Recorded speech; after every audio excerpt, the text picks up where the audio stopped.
Hello, everyone, and welcome to the midweek program at the J.C. Raulston Arboretum. My name is Blake. I'm the education assistant here at the Arboretum, and today we are in our Associate Director Arlene's office because it is hot today. It's been hot for like a solid month now.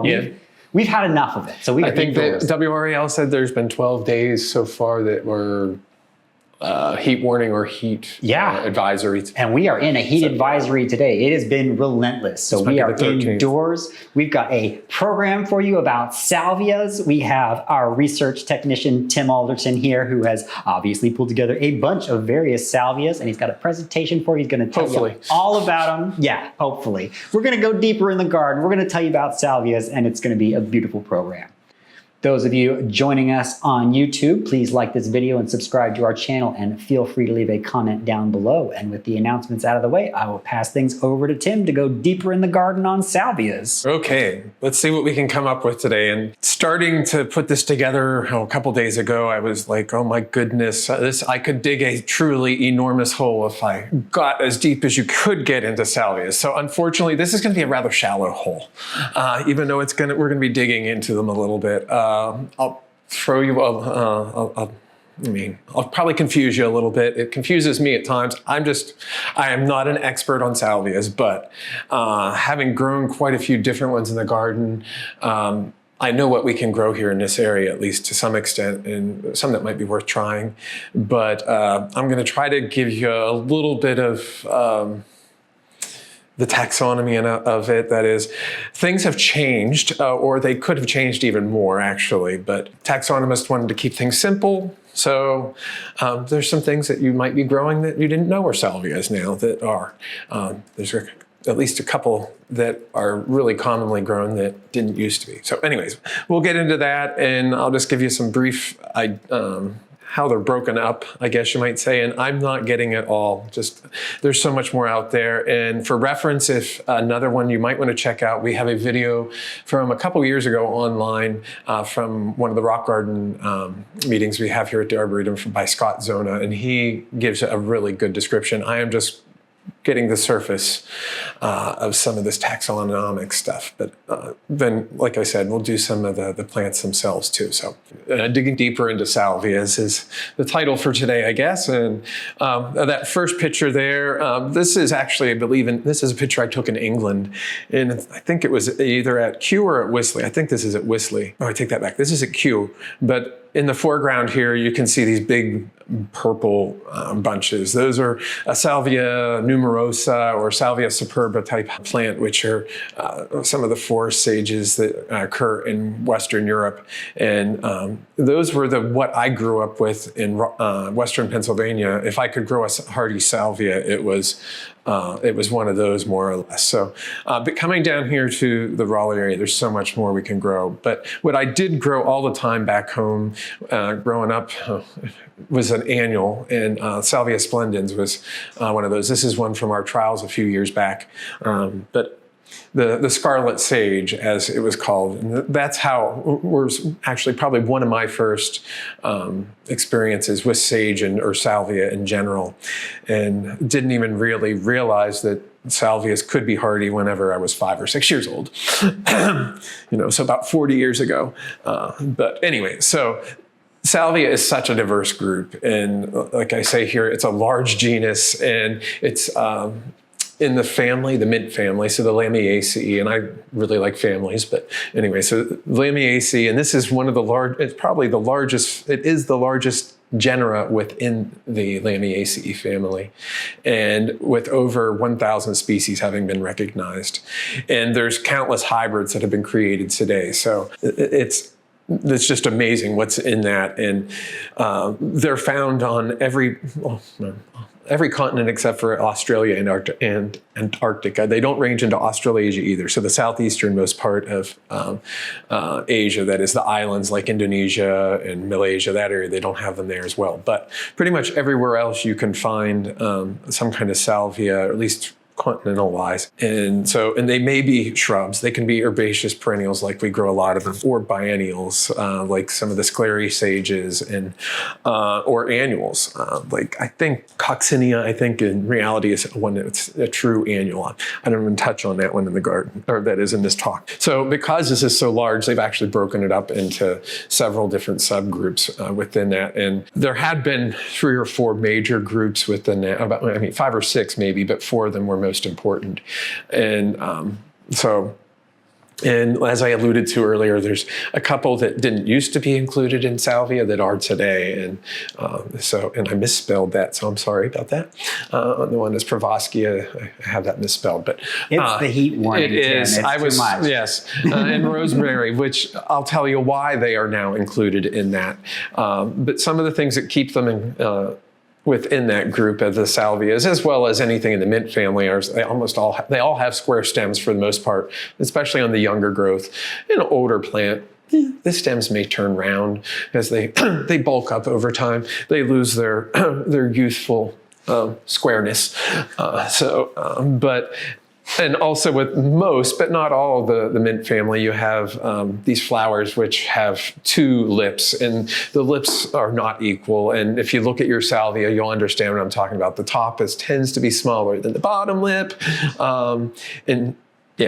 And if you really get down in there, the stamens are funky. Scott Zona does a really good explanation of that on his video that he did for Nargs a few years ago. If you want to get even deeper into that, I would mess it all up. But so that information is out there. And like I said, he does a really good, he has some really good illustrations, and I was actually watching those the last few days as well. So anyways, let's see what I have here. So the name Salvia, just to go to the most basic thing, it's derived from the Latin for salivare, I think is how you might say that. I can murder Latin, even though I do like plant names that are Latinized or Latin-ish. I make my own pronunciations up. I'm not a scholar of Latin. And so salivare basically means to heal or save, or salivus, uninjured or whole. So both referring, they were used medicinally. So, to keep things healthy, I guess you might say,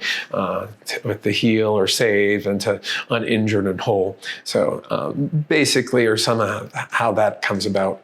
And I was reading, the common name sage comes from a French word, and I can really murder French, so I didn't even put that on here. But out of the Middle Ages time period where that came about. So basically, when they're talking about sage, and it's just sage, they're talking about Salvia officinalis, which is actually the type species for salvias. And they do not do well for us in this area of North Carolina. And cooler areas, they do fine, but they do not like our hot, humid, sticky weather like we've been having, and they tend to just rot. But anyways, we'll get into that later on. So again, they were commonly used for medicinal uses, and different sages throughout the world have that. And I did not dig so much into the ethnobotany of them, but I just know that they're out there. Like I said, I only had time to dig a tiny hole, not to dig an enormously deep hole here, and I would murder it. But, that's okay. Well, like you said, we got Scott's own. If you're interested in the botany, we got Scott's video. You can go into that. Here we can go into the horticulture of it, what you've experienced, and it's good. But some general uses for salvias in general, you think of course, the medicinal purposes of it. But foods, like today, some of the health foods, chia, that's a very big thing. Or if you were like me when I was about 8 or 10 years old and had a chia pet, that's not as a food, but it's the same seed. And that is actually a salvia. I think it's Salvia clevelandii, or there's a couple species. I think they do that. And those are actually from California and northern Mexico. But the foliage is also used as flavoring, and we eat that too. Not necessarily a use, but it could be. In our landscapes, of course, plants that the deer and rabbits typically do not bother are salvias. So there are some of those safe plants that we can incorporate in. Typically, you can guarantee almost that you're not going to have anybody come along and munch on it when you go to bed at night. Or in the case of the Arboretum, we have rabbits that refuse to go to bed, I think, and I see them all day long. But Other things, of course, they're great pollinator plants. So the bees, the butterflies, and of course, hummingbirds, they're very much attracted to these. The hummingbirds go for typically the red ones, and most of the flowers, if you think about it on salvias, just depends on how large they are, but they typically are tubular. And so hummingbirds, it's a very important thing. And the bees, depending on how long the floral tube is, they may or may not be able to get into the flowers normally, but others, which you'll see later on, may find alternative ways of getting that nectar and pollen out of the flower. And I was also reading that things like another bird, goldfinches like to eat the seeds, for instance. So not just us with the chia. So those are just a couple of the uses that there are out there. So I alluded to the families, which, or that is the genus Salvia being broken up into some other subgroups or subgenera. And it's because the genus in itself, like I said earlier, has over 1,000 different species now recognized within that one species or that one genus. And that's a little bit cumbersome. So they have broken them up and they've done phylogeny of for Salvia now, and through genetics they've been able to break it down, and they realized, well, all these salvias, they fit into a nice big group, but there's a few other plants that kind of, or it's a group of, there might be 5 or 6 different groups of salvias, but in between these there's some other plants that we hadn't been considering salvias, you might say now. And there's only like 15 to 20 of those other species, actually, out of like 5 or 6 different genera.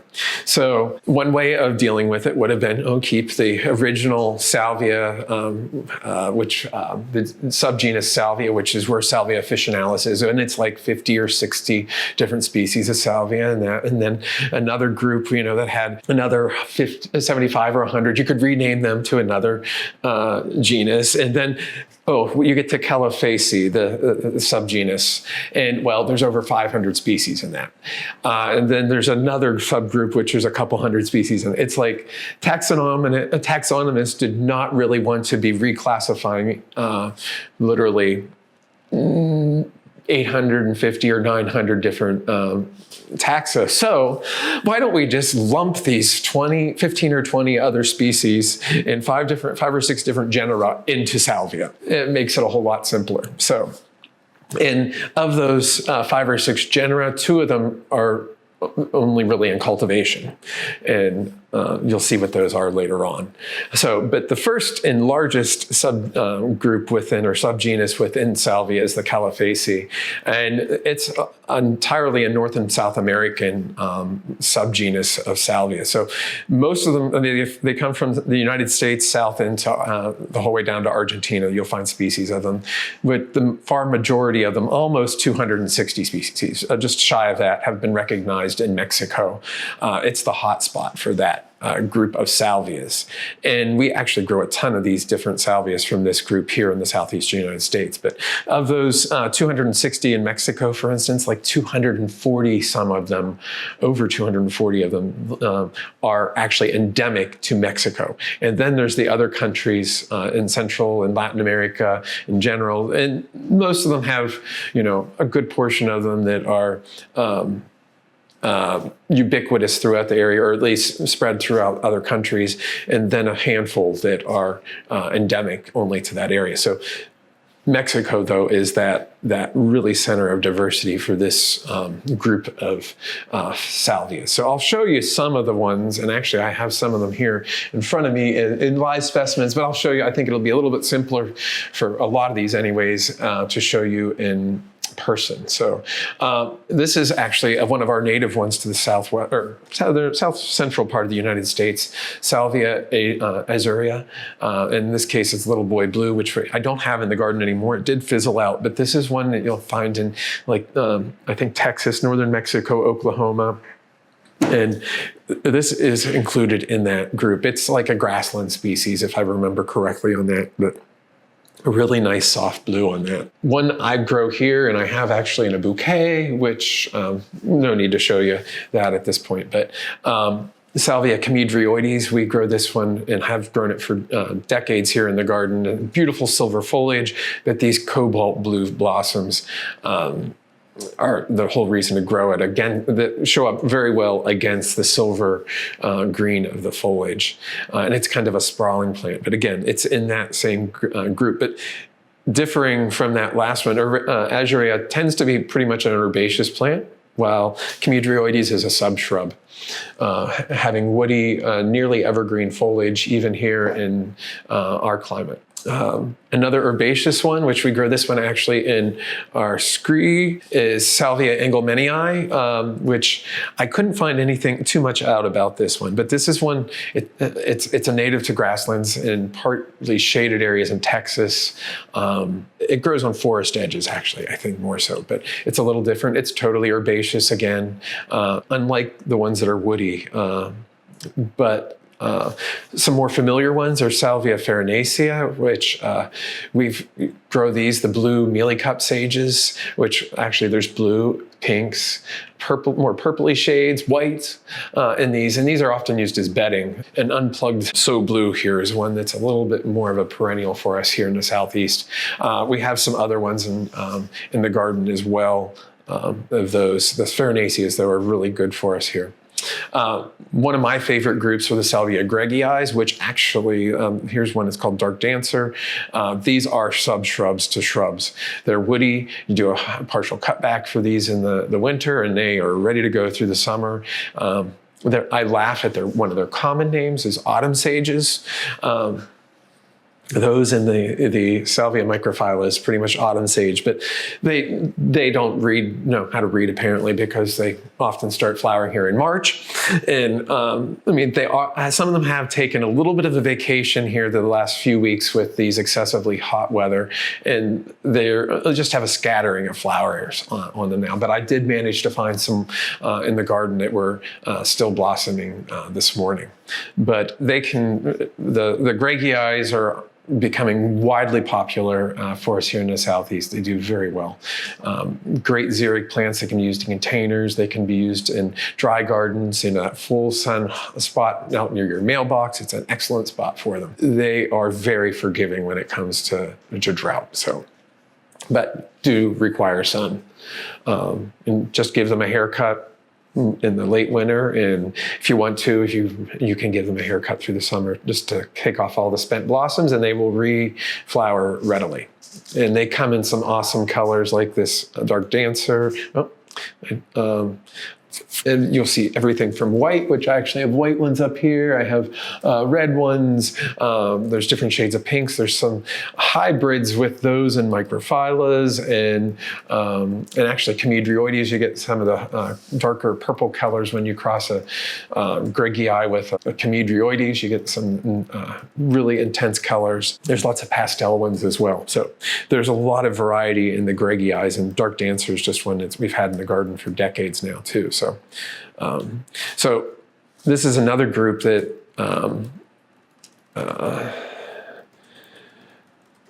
that a lot of people are growing. Are this? Oh, did I? Yeah, by accident. Okay. Salvia leucanthus, which I picture here a white calyxed one with pink florets. The typical ones you see are often white calyx with a purple floret, or they might be just all purple calyx with purple florets. But anyways, they're often called Mexican sage, which I laugh, as you'll see why, and the next one, which is in this same group, this Califaceae group of salvias, the Salvia mexicanas. So that's why I laugh whenever they call the leucanthus Mexican sages, because they're Salvia mexicana, which I don't currently have the one that's pictured in here in the garden anymore, Limelight, but I have I have another selection of this. But these are some late summer flowers. Both Leucantha and Mexicana are late summer and fall flowering ones that look very different. But again, they're in this same complex of salvias. And here's a little bit closer up. I love Salvia mexicana because it has these chartreuse calyx, and then often a purple or a blue flower coming out of it. And it's much larger individual florets than the Salvia leucanthus, which are all these fuzzy little flowers, which are about a quarter the size individually of that of a Mexicana.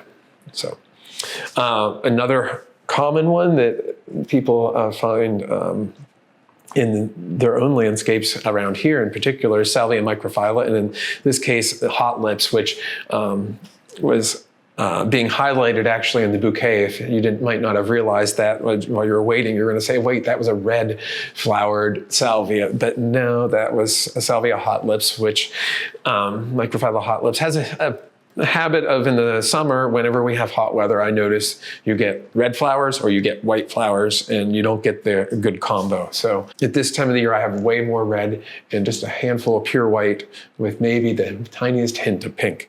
But anyways, the Salvia microphyllas, again, super easy growing. They're a little less woody than that of the Gregii, which we saw earlier, but very similar in appearance. In Salvia microphylla, red velvet is one we have in the southwest part of the garden, in the xeric garden, that has done well for us for many years. And going back, I mean, these are, like I said, less shrubby. With microphyllas, I typically cut them back down to pretty much within a couple inches of the ground during the winter if you need to. You don't have to. And they reflush very well and give us great flowering through anywhere from March till November, typically here, and only take a few weeks off again when we have really nasty weather. But going back to the Salvia mexicana and the Salvia leucanthus, those are larger growing salvias. And for us, we grow them mostly as herbaceous plants, but they would be somewhat shrubby probably in their native habitats. The Salvia leucantha throws up new shoots that kind of overwinter at the base of the plant, and a beautiful silver new growth that hides down there through the winter months, and then it sprouts up and the following spring. And the Mexicanas are kind of in that same line. They hold a semi-woody structure, but they aren't quite as woody, but they're much larger than the Gregii and the microphyllas that we saw earlier. Another of my favorite of the microphyllas is one we have in the perennial border, and it has some of the best fragrance to me of the foliage. Some of the Gregiis and microphyllas are a bit pungent for me, but San Carlos Festival is one I really like. It's a bit more fruity, and it is very dense, and it repeatedly flowers throughout the summer months for us. And it's not an open plant. It's dense. The flowers are held just above the foliage, while some of the others will have a bit more elongated inflorescence than stand up. But Salvia San Carlos Festival is a really reliable one. One I don't have in the garden anymore, though. This was always a fun one for us. It's on the edge for us. Now that we're in zone 8, it might be even better, but it's been a few years since I've had it. The Salvia oxyphora. This is one I believe from Bolivia. It's super easy to propagate, but it's an upright plant, dark green leaves, takes full sun to half shade, but the flowers on it are just so cool. They're fuzzy. So fuzzy, and I'm hoping you can see that in this photo that I have.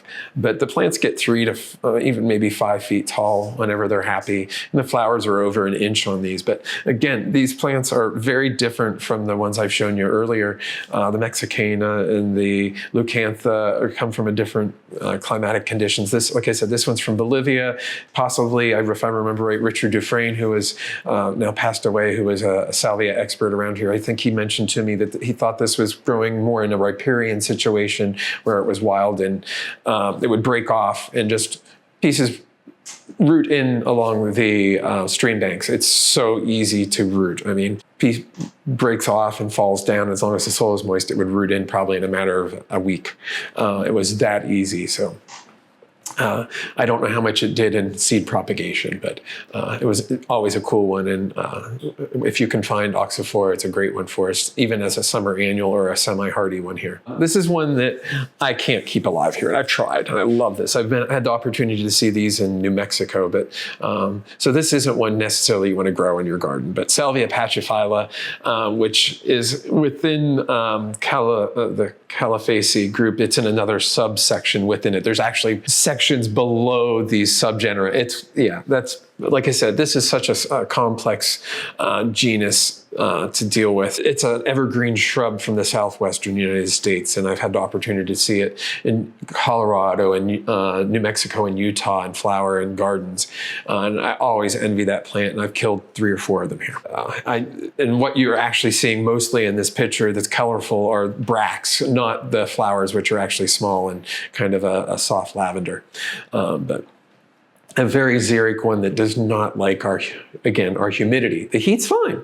And our winter's temperature's fine. It's humidity and moisture content that we have here that actually kills these. So another great one for us, this is another fall flowering one, which to me, the individual florets are rather reminiscent of that of the Oxyphora I showed you. But this plant is on steroids. I mean, it gets 5 to 7 feet tall typically for us, a Salvia pruberula. And in this case is one El Boitano, which flowers in October till frost for us. So it's a late blooming one. The flowers here, you can see again, these aren't as fuzzy as that as the Oxyphoras, but they do have these cool little fuzzy upper petal to the flower. And they almost look like they're little fish. They're kind of, the flower is inflated on that, and then it has a hairdo, a fish with hair. But anyways, just a cool one. And it greets us every, like I said, October in the garden. And that one has a super pungent fragrance to the foliage. And we do propagate this one. It's super easy to propagate again, much like the Oxyphora, but the leaves are hairy on it as again. And they are pungently fragrant. That is, we've taken cuttings and put them in a refrigerator in our other building, and you could smell them outside the refrigerator, filling the whole room up, and it's like, wow. So it is a good one for us. I mean, it's very vigorous, so great late bloomer. Another of my favorite late blooming ones here are the Salvia reglas. And this is actually a true woody shrub for us, very late to leaf out. And again, I saw actually 1 or 2 blossoms on one of our plants in the garden this morning, but typically this doesn't really take off until, again, September, October. It's a hummingbird pollinated species almost exclusively, and it occurs in northern Mexico, and I think it ranges up as far as southern Texas and maybe a speck of Arizona. It flowers whenever the hummingbirds are migrating for the season, down through Texas and New Mexico, northern Mexico and Arizona area. So it takes advantage of that, and it's in full flower then. But it is a true deciduous shrub. You'd think it's totally dead in the winter. You don't cut it back until it wants to leaf out in May. So, but a really nice one to have, and it's just a hot, flaming orange-red color. So my next group, that was the biggest one, like I said. So I spent a whole lot of time on that. So we'll go a little bit faster for these next groups of salvias. And the next one is a Southeast Asian group, or an East Asian group of salvias. And we grow some of these, not a ton of them, but there are actually a lot of the more shade tolerant salvias that we grow. The forest woodland salvias. And they are often soft yellows, but there's purple ones, there's pink ones too. Right now I just have soft yellow and purple ones from this sub genus of Glutinaria, though it's a much smaller one, as you can see, about 100 species in that group. But one that we do still have in the garden, and this is actually from a few years ago. I don't have the specific plant, but I do have, actually I have this clone, I think, but I don't have this one in the lath house anymore. Salvia niponica, variety Formosana. This is one actually Mark collected, and it's just a bright glowing yellow. I love that. And it only gets about 10 to 12 inches tall, but it can, when it's really happy, it can form a nice sprawling mat. It likes it a little bit more moist than some of the other salvias, but it's a woodland one flowering in the late summer and in through the fall. And here's another close-up of the flowers on that. There's some forms are not so bright a yellow. This is just a really good buttery yellow form though. A close cousin of this, and this is one I had never kept alive for very long, though if we got a hold of this one again, I would not be upset, is Salvia omiana. It's a little more upright than Salvia niponica that we just saw. So it's from Mount Imei area in China. But the undersides of the leaves on some forms of it are spectacular and purple. Purple. And the leaves are probably 4 to 6 inches across, depending, or lengthwise probably 6 inches long and 3 or 4 inches wide. Beautiful though if you flip them over. But then have soft yellow flowers above that in the late summer again. So an earlier flowering one is one that, this isn't a long-lived plant for us either, but it does self-sow reliably, is Salvia militariza, I think I'm saying that one right, but this is when it's actually out beside the McSwain Center here, just off the patio. And individual plants don't live long, but it tends to persist by giving us a few seedlings each year, and it's just a nice purple one. The leaves on this one are kind of a pinnate compound, so it's a little different in that. But again, these are woodland sages. And here's a close-up of the blossoms. One that's just coming, actually I have one in front of me, just coming into bud now, is Salvia glabrescens. And the selection we have currently in the garden is one elk yellow purple. It's more of a yellow with just some highlights of purple on it, though we've grown both pink and purple forms of this species as well. They have not persisted, while this one has been super vigorous, this elk yellow purple, and it forms a ground cover for us, only about 10 inches tall, but it might be 3 to 6 feet wide. So it's quite vigorous. Again, a great one for a forest edge and flowering in the late summer. Or actually, as early as midsummer, but late summer into fall is its peak time. So I kind of grouped the next couple here, the Scleriae and the subgenus Salvia, which is, we don't have too many of these growing in the garden, though. They have a fairly wide distribution. Most of them are old world. I think there's a couple that have ventured into North America, but the majority are old world from this, especially the subgenus Salvia has that one or two that venture across. But so if you've ever heard of Scleriae sage, that's the Scleria group. And so in that is the Salvia numerosa, which we have some of these in the garden. And that was that first one I showed you, that picture from England. I had pictures of a numerosa type there. And one I grew years ago in my own garden. This is a picture of Mark's actually here. Is Salvia Ostfriesland, and I knew it as East Friesland because it was Englishized, but it's a German cultivar, and I grew this one. It was probably, I got it from Logis, and oh my goodness, when I was about 10 or 12 years old, probably. Maybe 15, I don't think it was that long. But anyways, so 30 some years ago, anyways. But it was my first time really growing them, and I really like that Salvia East Friesland. They are very hardy, though for us here in the Piedmont, I don't find most of the numerosa types to be that great for us. They flower in the spring, and they just kind of sit there and sulk through the summer. But there's one that I've really gotten to like, and it's actually a hybrid between two different species in this group, Salvia pratensis and Salvia numerosa again, and it's a sterile selection. It's an all-America selection. We actually have this out in the trials right now.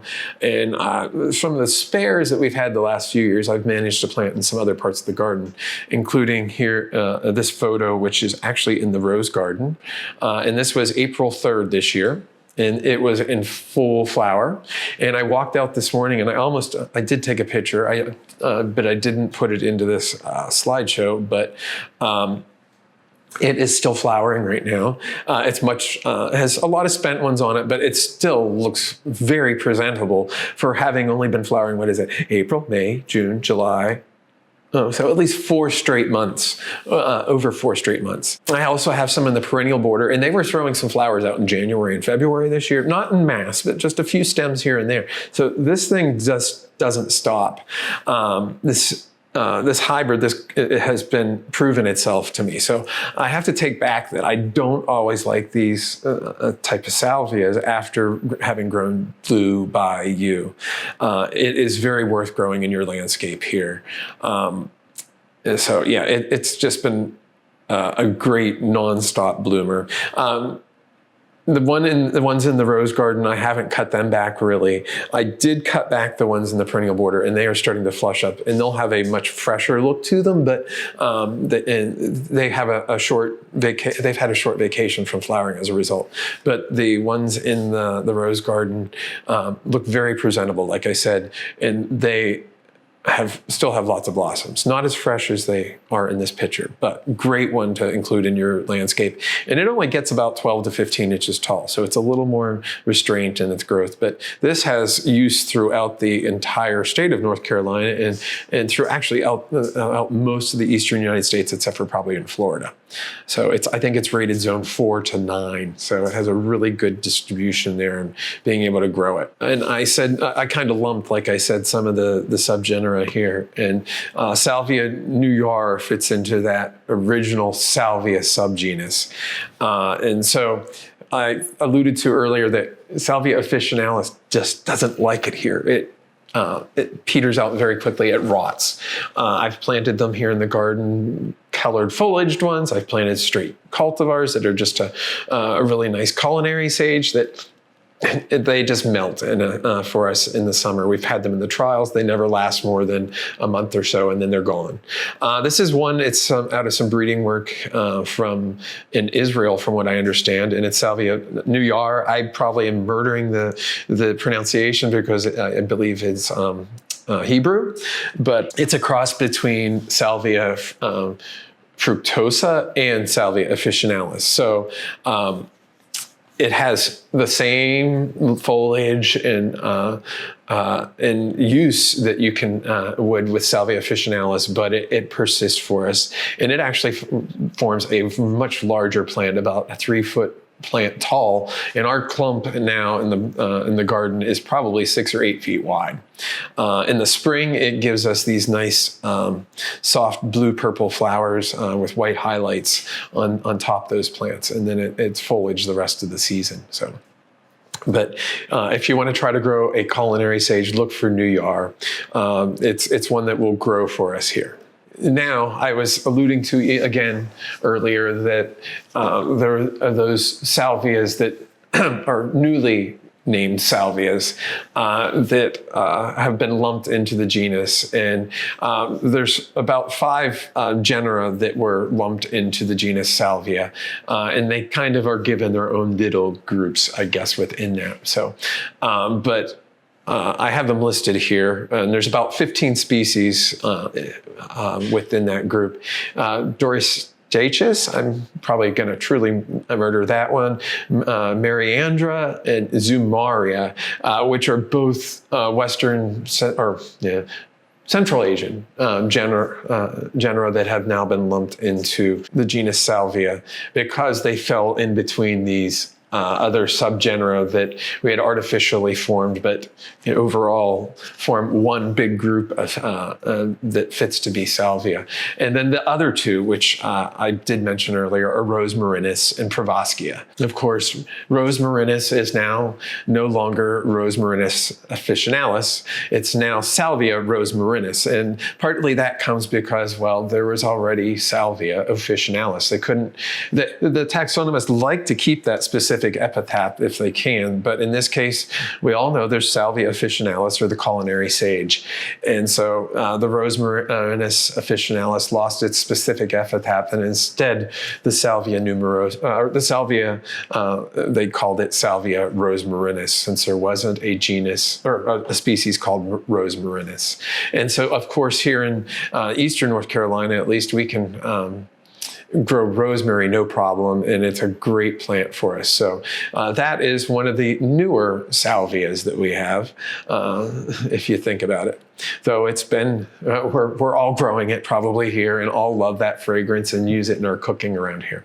But it taxonomically fits right in with salvias in general. And then, as I said, Pravoskia and Pravoskia atroplicifolia. And you say, why does that one not get to have atroplicifolia? Well, again, there's already a Salvia atroplicifolia. I don't know anything about that one, to tell you the truth. I don't think I've ever seen it, and I didn't look up to see what it looks like or if I could find it, but it's one of the lesser known ones, apparently. But so they renamed Pravoskia atroplicifolia. Instead of having atroplicifolia, they gave it Yangii, which is named after a person. So it's Salvia yangii now. And some references will allude to there being more than one species of Pravoskia, but they basically have lumped them all anyway. So they were all saying they were atroplicifolia beforehand. So they're now Salvia yangii. Earlier, I said some of the uses were for pollinators, and so I kind of put together a few slides with some pollinators. And salvias are very attractive to butterflies, and in this case, I have a picture of a monarch. And there's other butterflies that will go to these. They have a good landing pad. If you look at it, the flowers are outward facing, and that lower lip is on the flowers are great places for the butterflies to land. And again, here I'm going back to my Salvia leucantha, and here's one with a carpenter bee on it. And so bees and bumblebees, or carpenter bees, bumblebees, other bees find salvias to be a great source of nectar. The carpenter bees sometimes, and in this case, it's very easy to see this, they can't fit into the flower. So they kind of have figured out a way around that. They will literally steal the nectar. They don't necessarily pollinate the flower in that case, but they drill a little hole into the floret at the base of it, and they stick their tongue in and they lap out the nectar without actually pollinating the flower. So they're being thieves. They're getting rewarded for not doing their job there in that case. But so some of the bumblebees as well as carpenter bees are known for doing this, especially because of their sometimes girthy size that they can get. It depends on the species, though. But salvias are also great for honeybees too, and this is one of the Salvia mexicana limelight, which I captured at some point with a few honeybees.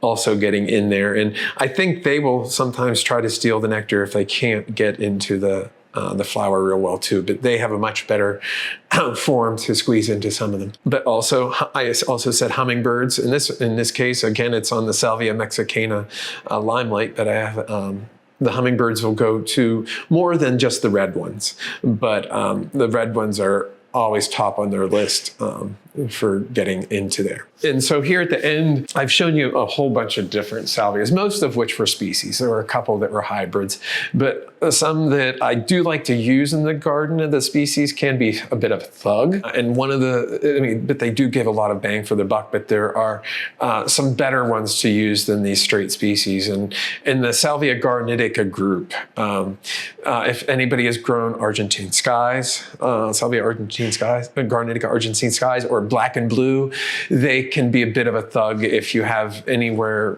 near half decent soil. So there have been some really good breeding work done. I couldn't find specifics on what's involved in all these hybrids, but some that I do know, just it's very visually apparent on these hybrids are like Salvia amistad, and a few of the proven winter selections that I've grown here in the garden. Then there's some other ones, but they have garnitica in them, and you get the flower power out of the garnitica without the thuggish growth habit of them spreading throughout your garden and you having to dig up tubers.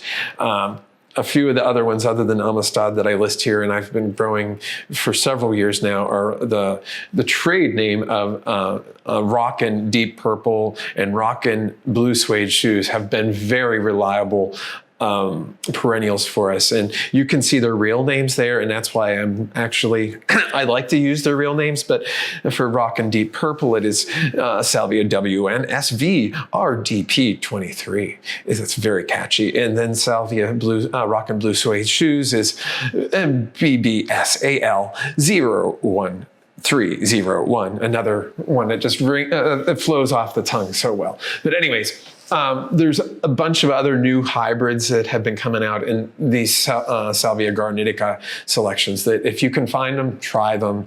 Many of them have proven very reliable for us here in the Raleigh area. There have been some pink or pinkish purple selections, which I have not had as great a luck with them as I have had with the blue and purple ones, but I'm looking for in the future having better genetics on that, and that those will be equally as well habit for us, that is hardiness as well as just good garden behaved plants. Some other ones that have been around for a bit longer are some of the Salvia longispicata farinaceae hybrids, and in this case I mentioned BALSALMISPIM, which I didn't write down with it's another Rockin series one, but it's not a garnitica hybrid. That has also been very reliable for us. It's a little bit larger growing than the farinaceas, but much hardier than the longispicata type salvias. And then, like I said earlier, Salvia Nuyar is a Salvia fruticosa officinalis hybrid that we can actually grow here and have something of a culinary sage. So it's a good substitute for us. Another one I really do like, and I actually, it's in one of the bouquets of the salvias that I brought today. It's not a dense growing plant, but I like Salvia Big Swing. It has the most spectacular blue flowers, especially in the morning for us. Having had the inflorescence I actually have in the bouquet over here, I don't know if we can get it on camera or not, but I have it here. They are actually holding up inside. The color is not showing up in here, but it is just the most spectacular blue. In the garden, they tend to fade midday, especially whenever you have 90 to 95 degrees. But in the bumblebees are just, each morning when I come in, they are just all over this. But it's a Salvia macrophylla crossed with Salvia sagittata, I believe. But anyways, that is another favorite of mine. But I've just tried to touch on some of the Salvia today. There's just, like I said, over 1,000 different species, and then there's the hybrids, and we can grow so many of them. And I don't know, down here in front of me now, you might be able to see on camera, I just have a handful of them here. There's some Salvia gregia microphylla hybrids here. There's another one, which I can't remember the name of, which I actually have out across from the rose garden, which has managed to find its way into the rose garden. It's on the same lineage, or it would be in the Sclerea subgroup, this one here. It looks like a giant Salvia numerosa, 3 to 4 foot tall, much more open though. It repeat flowers for me 3 or 4 times through the summer, but it's a short-lived perennial. It likes to self-sow around. I can pull it out where I don't want it. Then I have, like, this is the Salvia glabrescens here that's done very well. Some forms of Salvia farinacea here. This is blue bedder. That is bedder, B-E-D-D-E-R, not better. And then Salvia farinacea Augusta Dolberg, which is just a really good farinacea. In this up here, I have one which, this one can be a bit of a thug, and we planted it in the rose garden, and I keep it under, I pull it in each year now after having to take out literally trailer loads of it. It's not quite like Salvia garnitica, but this is Salvia pallida, which is to me very much reminiscent of a blue bog sage, but doesn't need the bog. It does like to spread though, and it has gotten into some of the roses, and it gets to stay among some of the roses because I can't get rid of it.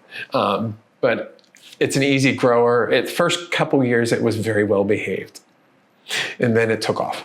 And then here's your old standby of Salvia garnitica, black and blue. And like I said earlier, Salvia hot lips, which varies from white to red, or having the bicolor. So, and in this one, I got us, of course, some of the rosemary. But this is a new one I'm really interested in, and I had planted this year. This is Salvia. It's going trade name of Roman Red. It's one from Ball Seed. I believe it's Ball Seed. It's through the Ball Company anyways. It's a cross between Salvia splendens and Salvia darcii, supposedly zone 8 hardy. So I'm looking that this might be a new one for us to have as in the garden. It has larger florets like the Salvia splendens types, like your scarlet sage, but on something that might be hardier. I'm really interested to see how that does. That's the majority here. I have some of the examples I showed you actually already on. I guess I didn't show this. This is the Salvia Rockin' Deep Purple, which has the terrible name, real name. So, but anyways, so some favorites there. Just like I said, there's so many that we can grow, and this is just a sampling.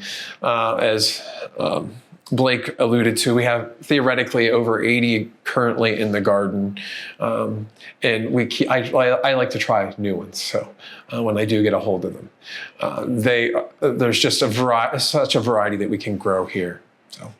And that's about it. So that's I guess awesome. Now we probably have some questions. We do. Indeed. Do we have any? That the woman who was asking about why my flowers don't open. Yes. I need a little more information. I don't know if she did give more information or not. Well, so the question is, this year my salvia blooms are not fully opening. Got any suggestions as to why? They get full sun and plenty of water, and the extra information we got is we think they're guaraniticas. Wow, what's she doing wrong? I don't have any problem with guaraniticas. Yeah. So I don't know why. Could it possibly be fertilizer? I don't, unless she's really torturing them. Right, yeah. I mean, that's a good way of controlling the guaraniticas if it's straight guaranitica. I don't know why they wouldn't be opening. It could be a nutritional thing. The flowers I would think would still open, but they might be smaller if it was a nutritional thing. The foliage would be less green too. What about like all the stress we've had lately with the periods of drought? I have them, my hybrids and Salvia guaraniticas that don't care. Okay. Are there any potential like subterranean pests? And that could be something that I wouldn't be able to tell you. I mean, someone could be she could be having voles that are coming in, eating some of her excess Salvia guaranitica and controlling it for her, and causing some root stress, and maybe the flowers aren't opening that way. That's not one I could really say offhand. So. Well, thank you for trying anyway. Any other questions? We sure do. So Marilyn says she has a perennial salvias, like Salvia guaranitica, black and blue, and S. gregii, and the deer never touch them, but they devour her annual red Salvia splendens. And she says when she rubs the leaves of the Salvia splendens, there's hardly any scent at all compared to the perennial ones. I don't know if that could be something, the less fragrance on them. That's one of the reasons that they're typically not palatable is their fragrance. Sure. And so, you might not want to plant Salvia splendens. Plant one of the more odoriferous ones. And it could be, I remember Salvia splendens having a not terribly pungent, but a decent pungency to it. I don't know if maybe that's something that breeders have been breeding out of them. Like roses have less fragrance unless they've been breeding for fragrance. So it could be a positive or a negative that they've been looking at. But that might be something. And I think if you tend to fertilize the Salvia splendens a little more. Healthier plant, or that is more vigorous, over-fertilized plants are going to have a lower potent or pungent smell. So it maybe starve them a little. Okay, interesting. That's an interesting thing. The plant might not grow as fast, but it might not get eaten as fast either. Sure. So. Yeah. For sure. Give and take, definitely. Just a thought. That's a good thought. Okay, so we had more questions. So, we had a bit of a disagreement. Marilyn wants to know, can you tell us more about when to cut Salvia gregii back in winter? And Griffin's also asking, how close to the ground do you cut back, hot lips in the fall? Okay, hot lips, I mean, you could do it in the fall. Hot lips is a microphylla. Yeah. I cut our hot lips, I don't do it in the fall, but you could probably do it. I will cut it to within a couple inches of the ground. Hot lips to the ground. So the microphylas you can cut harder. Greggii, whenever you cut them, just make sure you cut them back to where there's live nodes with active growth. If you cut to just bare stems, solo that there aren't any new shoots coming up, you can lose them. They are true shrubs and don't want to have as harsh of a cut, though you can give it to them. You just have to be a little bit more strategic about it. Okay. Just to make sure that there's good light getting to the crown and it's resprouting from the crown, or you only cut back to, you wouldn't want, say I had, this is a Greggii. Say this is winter and I wouldn't want to cut down here where there are no buds. Sure. You wouldn't want to cut there. That's probably not going to come out. You want to cut up here where there's still green. Cool. That's one of the differences on Greggii versus microphylas. And then there's hybrids between them, the Jamesiensis or something like that, which it depends on the selection on how you take care of those. They're a little bit intermediates between microphylas and Greggii. So. Okay. So Sophia asked a question about Salvia macrophylla, and it tends to get few flowers. Mm-hmm. So this seems to be a theme. What are some things you can do to And what is it right now that they're not flowering as much? Let's assume if it's right now and they were flowering well earlier, it's taking summer vacation. Summer vacation. Yeah. Okay. But I mean, ours are not flowering as heavy as they were a month ago. Okay.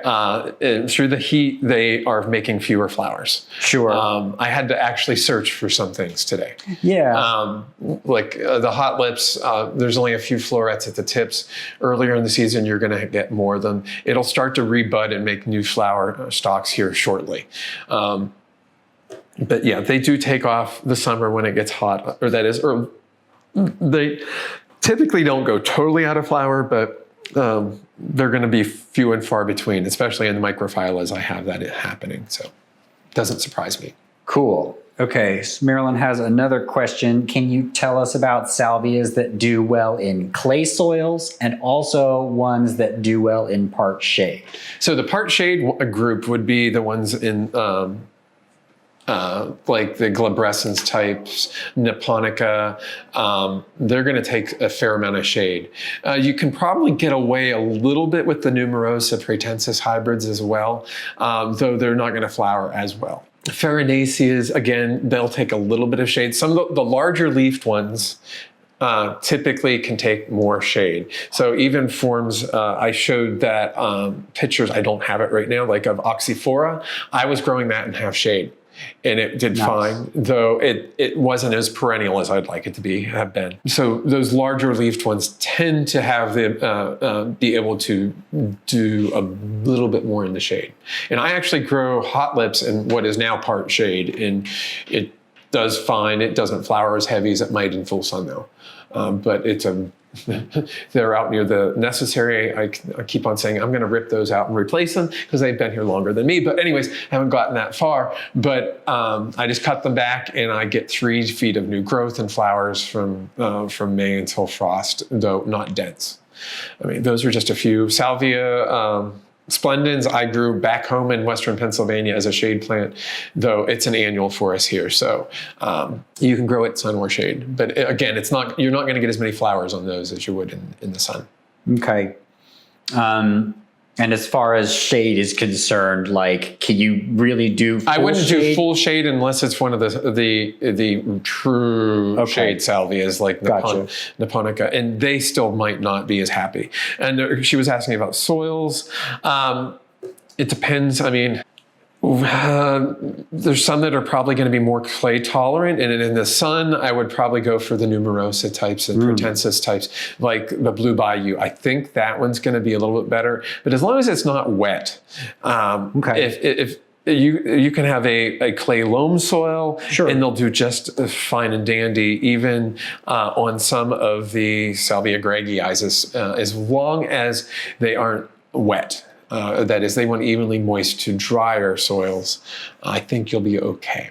Cool. Okay, let's talk about hot lips for a second. Okay. So earlier, Lynn wanted to know if they can give their hot lips a haircut right now. Okay, yeah. And then we accidentally confused Francis about when to cut them back in the fall, winter. Yeah. So if you want to, right now, you could shear them more part way, do a partial cutback, and they're going to reflush no problem. Nice. If you want to do like a cleanup, is what I do in the winter. I cut it to the 3 inches. Okay. And when you say winter, what months? I do it end of February, early March, just before they're coming into growth to clean everything up. Cool. Any falling leaves help to hold it, protect the crown through the winter. Then. Sure. You could do it earlier. If you did it in the fall, I would worry you'd get a late flush. Yeah. And you could lose some things as a result of that. Definitely. But once the plants have gone dormant, you can probably cut back your microphyllus. Cool. Okay, so Ula wants to know where we can find Salvia oxyphora. I'm not sure who has it right now. I can tell you, I looked it up. Plant Delights does have it right now. They do have it right now? Yeah. Okay, locally that would be one. Online, you can probably find it too. Sure. There's so many sources nowadays. Yeah. It's like last year, my mom, I didn't get her a salvia or two to plant out. And I said, I gave her some links online and she found some of these hybrid sages. They weren't hardy in Western Pennsylvania, but she had liked the ones I'd given her. Nice. And so they're readily available. Yeah. Typically, you're going to have that best selection, though, late spring, early summer. And now for those mail order ones, they're going to be, you can get them still now. They might not be as fresh. And right now you could still plant a lot of these and have a really good success for overwintering them. Oxyphora would be one of the iffier ones though. Okay. And what about growing them from seed? I've never heard of oxyphora seed. Okay. It's probably mostly in the country as a vegetative plant. Gotcha. And like I was saying, I remember Richard Dufresne, who was a salvia expert here in the Triangle, who's now passed. I remember him saying that he thought probably in the wild it was spreading more vegetatively. Sure. Due to it's very brittle. Yeah. And it roots super easy. So he was thinking it was probably self-perpetuating itself more as vegetative than sexually reproducing. Okay, we have one final question from Dennis. He wants to know if you've ever tried Salvia forscaolii. I'd have to see it. Here it is. I think I've killed it. Okay. I can't remember which. Is that one of the, is that an Asian one? It might be, I think that's probably in the Scleria section, either that or the Califaceae section. I can't remember which. There's a couple of names that are real similar. No doubt. Yeah. But yeah, I think I've killed that one. Okay. But yeah. Fair enough. Well, great. Well, that is all of the questions that we have here in the chat today. I know there are a few others, but I hope we answered them with the other questions we asked. But so thank you so much, Tim, for pulling together this presentation for us. Oh, hopefully I gave some sage advice. Oh my gosh. Yeah. Did you see how he waited to the end of the program to make that pun? That's professionalism right there. Honestly, it was sitting there the whole time. He just let it sit there. And then at the end, strikes. Beautiful. That's the kind of good quality stuff you get here on the midweek program. So we hope you guys will join us next week for the midweek program. We are going to be back at 3 o'clock on Wednesday. We are going to have Basil Camus from Leaf and Limb in the garden for a garden conversation with our director, Mark. So that should be really exceedingly interesting. So I do encourage you to join us for that one. We will see you all next time. Y'all take care.